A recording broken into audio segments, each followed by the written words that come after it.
আলোর আগেই থাকে অন্ধকার, পরিশ্রম দিয়ে কাটাতে হয় সেই অন্ধকার। তবেই তো গল্পটা হয় অনুপ্রেরণার। ভারতের তরুণ পেসার আর্শদীপ সিং এর গল্পটিও তেমনই।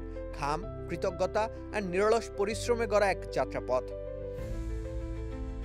আজ তিনি ভারতের সাদা বলের ক্রিকেটে ভরসার নাম, কিন্তু এই উচ্চতায় পৌঁছানোর আগে পাঞ্জাবের এক সাধারণ ছেলেকে পেরোতে হয়েছে প্রতিদিনের ছোট বড় অনেক সংগ্রাম।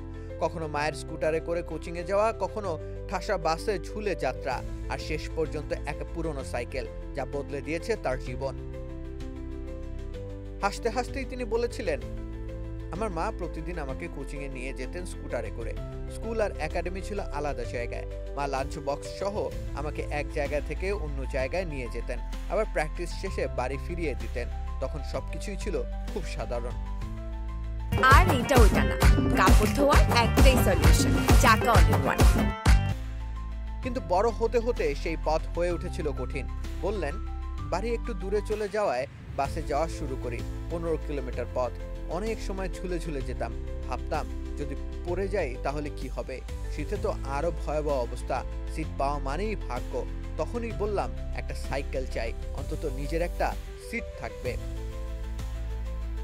সেই সাইকেলই যেন ছিল তার ক্রিকেট জীবনের টার্নিং পয়েন্ট। আর্শদীপ বলেন, বাবা বলল, সাইকেলে গেলে তোমার উরু শক্ত হবে, আর আমি তো ছোটবেলা থেকেই রোনালদোর উরুর ভক্ত।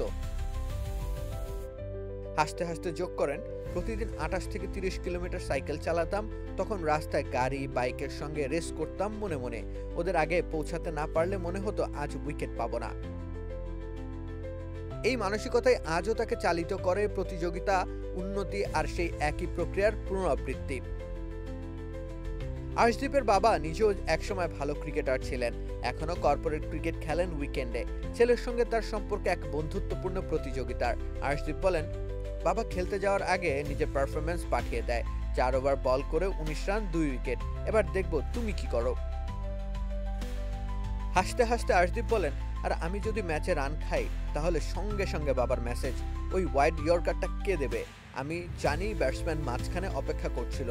এখন তো কোচের চেয়ে বেশি উপদেশ পাই ঘরের ভেতর থেকেই। এই হাস্যরসের আড়ালে লুকিয়ে আছে এক অবিশ্বাস্য যাত্রা। 2022 সালে আন্তর্জাতিক ক্রিকেটে অভিষেকের পর থেকে আর্শদীপ ভারতের টি-20 ফরম্যাটে অন্যতম ভরসা। ইতোমধ্যে তিনি ভারতের ইতিহাসে প্রথম বোলার হিসেবে টি-20তে 100 উইকেটের মাইলফলক ছুঁয়েছেন। মাত্র 65 ম্যাচে 8.37 ইকোনমি রেটে। বিশ্ব ক্রিকেটেও চতুর্থ দ্রুততম বোলার তিনি। রশিদ খান, সন্দীপ লামিছানে ও ওয়ানিন্দু হাসারাঙ্গার পরেই তার অবস্থান। যে ছেলেটি একসময় সাইকেল চালিয়ে বাসের সঙ্গে প্রতিযোগিতা করত, আজ সে ভারতের নীল জার্সিতে পেস বোলিং সামলাচ্ছেন ঠান্ডা মাথায়। আর্শদীপের গল্প শুধু ক্রিকেট নয়, এটা এক তরুণের স্বপ্ন পূরণের কাহিনী, যেখানে পরিশ্রমী ছিল পাসপোর্ট আর এক পুরনো সাইকেল ছিল তার প্রথম বড় মঞ্চে পৌঁছানোর ভিসা। রাকিব হোসেন রুম্মান, খেলা 71।